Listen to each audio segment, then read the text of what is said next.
Okay, there we go. It's a museum, right? Just be quiet. Everyone sit down. Yeah.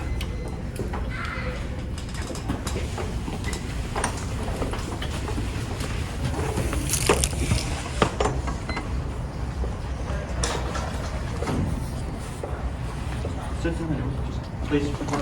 Thank you.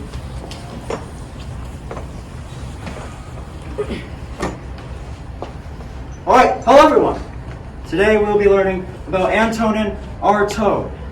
This man, he was born 1896, September 4th. This guy, I'd tell you, funny story. He was actually debated to be both a genius and a bedlamite of his time. Of course, bedlamite, for those of you who are unaware of what it means, is, well, an insane person. But anyway, sorry for the weird introduction. Before we begin, does anyone have any knowledge they'd like to share before we get into the big facts? Oh, yes, very bold. You, come on, please. What's your name? Hello, my name is Neil, and was he the guy that believed Western theater became too realistic? Yes, very good. He created the theory of the theater of cruelty because of that, which is his theory on theater, believing that actions and emotion were far greater than words. Oh, so that explains why his play, Jet of Blood, was only 3 pages long, yet had few words but a lot of action. Precisely. The movement and gesture used symbolized the images and attitudes and ideas of the mind and helped create these violent and disturbing images on stage. Sometimes the images, the violence, it happened off stage just to leave those beautiful images to the minds of the audience. Though I should mention, of course, before we really get into all that stuff, I should mention he had a fairly disturbing life, being locked up in mental asylums and sanatoriums for most of it. It caused his plays to get increasingly more disturbing as he grew older, but they were still good plays. So this guy is a living example that good can come out of a lot of bad. I developed meningitis at a very young age, and as a teenager, I became highly depressed. And that's what caused me to end up in these insane asylums for most of my life. And I was addicted to narcotics and was deported from Ireland in a straitjacket. And sadly, I died of cancer in 1948. You got anything to say? I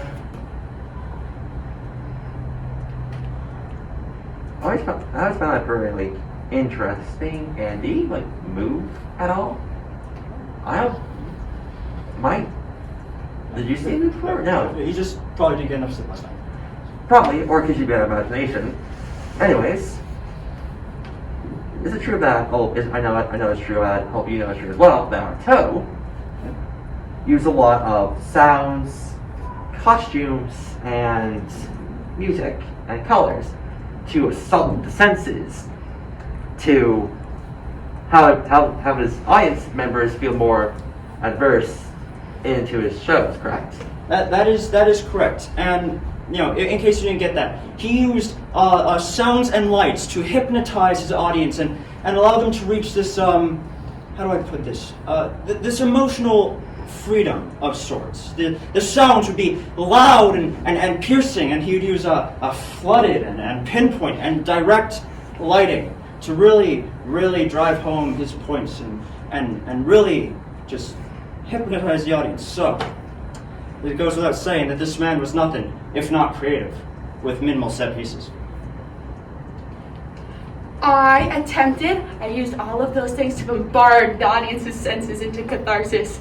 I appealed to the irrational mind and not one conditioned by regular society. And by helping the audience undergo this emotional release, I appealed to the subconscious and helped free their minds from negativity. Okay, I am not very crazy, am I? He just moved! Okay, God, grip Neil. Anyways, he did use a lot of colors, and he also used more like costumes than most performers that I know of so far. But he didn't use modern costumes like Shakespeare did in his performances. He used more ritualistic based costumes in his performances because he wanted to break through like reality in some sorts. That's very true. Everyone, you should start taking lessons from him, if you're not going to take lessons from me. Now, he used projection and or film editing to help really get his point across. Film editing especially he really loved because of the juxtaposition between the performer's movements and gestures. He also, as per what he kind of alluded to, used oversized puppets and mannequins and effigies to create contrast between those and the sizes of the actors. So it just goes to help show how determined he was to define his theater of cruelty. In theater is the only place where once a gesture is made, it can never be made the same way twice. My theater of cruelty was an enhanced double of life. I created doubles between theater and metaphysics. And with the doubles, and if life is the double of theater, then theater has to be the double of life. Okay, you and me, right now, deep breaths. Okay, now that I know we're not crazy, I'm assuming you got something to add on about his ideologies? Yes, he used a lot of his type of techniques to break through reality, but not our reality as we know it in general, but the reality of the extraordinary by having the audience members sit right in the middle of his performances while the actors performed around him in certain scenarios. I always found that quite interesting and by far is kind of a unique type of technique for the audience members and the actors. Honestly, when you first came up here, I didn't think you were this knowledgeable about him. But also, I like the little demonstration you did. You could take lessons from this guy right here. And I said that before, I'm saying it again. But nevertheless, the extraordinary, yes. The extraordinary was a reality not contaminated by the ideas of morality and culture. His art was to be a double of a higher form of reality.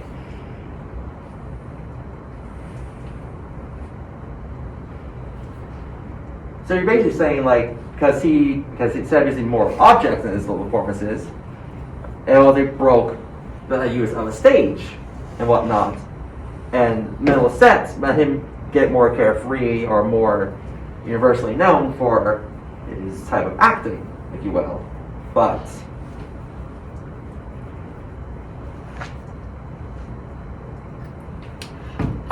so the goal was to make the audience feel trapped. And sometimes the audience, the actors, they performed on catwalks and in galleries right above them just to be able to look down and just to reinforce that feeling of trappedness and not being able to go anywhere. So, what we know as spoken poetry was the dialogue used in his performances. In case you didn't know, it's literally called spoken poetry. Kind of lame. Nevertheless, the text, the notion of text. The text was exhalated, well, that was eliminated, and that might be English. So, Mr. Knowledge, you care to add any more onto that? So, yes, I would, Mr. Afton. Well, first off, he didn't really use a lot of texts in his little type of performances, but his little signs were gesture and facial expressions. Facial expressions and gestures were his little bit of signs and unique talents of his performances, but his dances and gestures were more stronger and more vocal than the spoken word. Oh my god, I knew I wasn't crazy! Oh my god, that's so cool! Wait. How in the living name of God are you talking to walk right now? Well, you caught me. Once a year, I get to come down and have the ability to talk to the students and everyone who comes to see and get the tour and learn about me. So I thought, I'd come down and talk to you and give you my point of view a little bit. This is like some nightly museum crap. I know, right? This is awesome. Do you care to share some of your points of view with us and the class? Sure. Well, theater of cruelty means to me that the difficult and the cruel theater, and it's for myself first of all, and the performance techniques. We needed something cruel that's like not like physical cruelty, like chopping body parts up of our enemies, or carving into our personal anatomies, or even like Assyrian emperors, sending parcels with human ears and noses or neatly detached nostrils through the mail. And it needs to be a cruelty that can act upon us. We are not free. And the sky could fall on our heads any minute. And that is like the basis of what theater is created on. And compared to like Brecht, I actively encouraged actors to use their emotion openly. And, there wasn't as much influence and like thing on certain actors or like characters in performances like Stanislavski. Oh my god, this is the best day of my life! Yeah, I'm honestly speechless. Wow. Very good. Well, now that you know more about me and my life, it is time for me to return to my position as a statue for another year. Goodbye.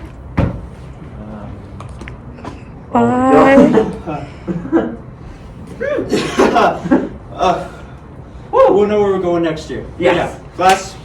That's great. Okay, but we got very little time, so we're moving on to the next stop. All right.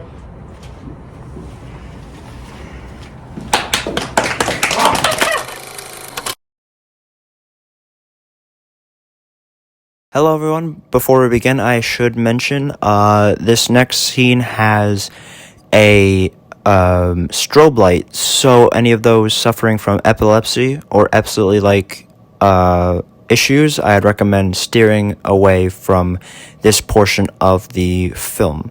Nevertheless, for those of you who can see it, I hope you enjoy. And for those of you who can no longer watch the video, I hope you enjoyed what little you could see. Bye!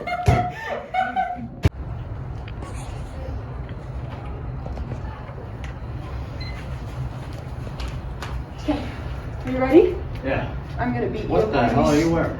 What Artaud wears, duh, you have to be weird. Okay. Okay, you start. I'm gonna beat you anyway, so you start. Okay. You know why I didn't have a dress for 3 months? I stole a suit in Kansas City, and I was jailed! I stole myself at every good job since high school! I never went anywhere because you blew me so full of hot air that I couldn't stand taking orders from anybody! That's just what it is. And it's goddamn time that you heard that!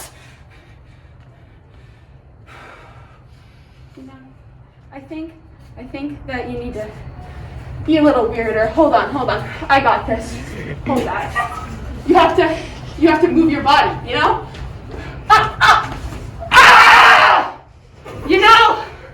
You know why I had no address for 3 months? Because I stole a suit in Kansas City and I got jailed because of it. I stole myself out of every job since high school. And I never went anywhere because of it. Because you! You blew me so full of hot air that I didn't listen to anyone. Because of it. This is all your fault. See? Yeah. You have to be big and loud and Okay. I'm to be boss big shot in 2 weeks! I'm through with it! ran down 11 flights with a pen today. 11 flights. I stopped, do you hear me? And in the middle of that office building, and I saw the sky. I saw what I love. I saw food. I saw time. And I saw the time to sit and smoke! I looked at that pen I grabbed. Yep. And I asked myself, what the hell am I doing? Why am I trying to become something I don't want to be?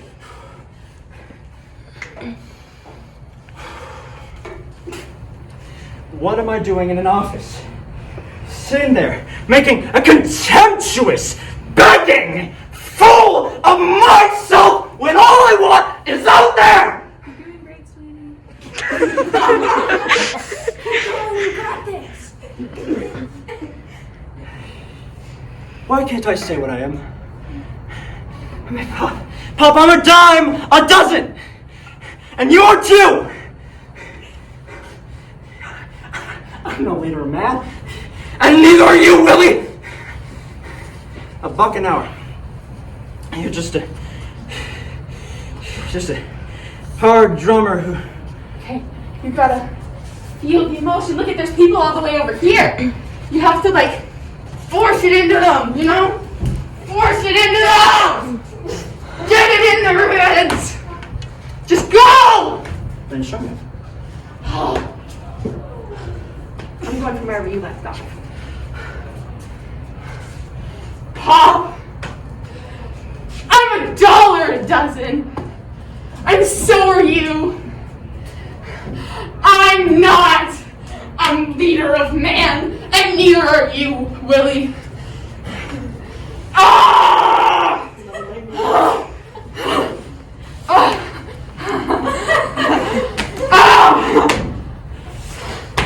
Got that? You're just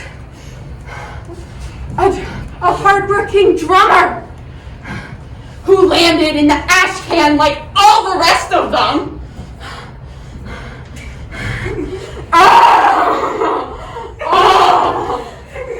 See? Yep. See? Okay. Get in. Make some weird noises. Get in them, you know? In them. Get in their minds.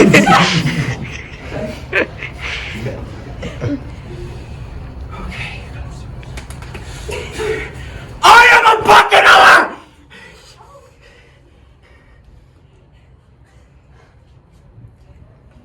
I need help. There's too much action, I forgot my word. Well, we both did that one first, so now it's... We're nothing! We're nothing, Pop! Okay. Pop on... Oh, there, go! Like that, go! Fine! You're nothing! I'm nothing, Pop!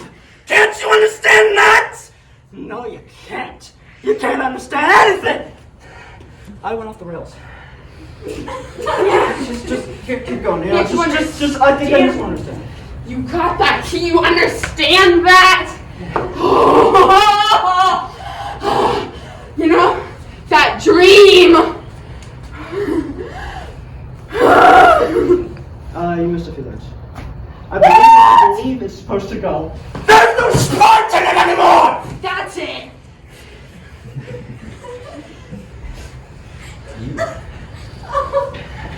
I'm just what I am. So why don't you let me go for Christ's sake? And you take that phony dream and you burn it before something bad happens. Yes! See? You got in their faces and everyone felt it, assaulting their lovely senses. Yes. Yes! Yeah! You're gonna do all the way through? Or like... Thought I remember that thing as was. Okay. I think you did a pretty equal job. Water break? Let's go.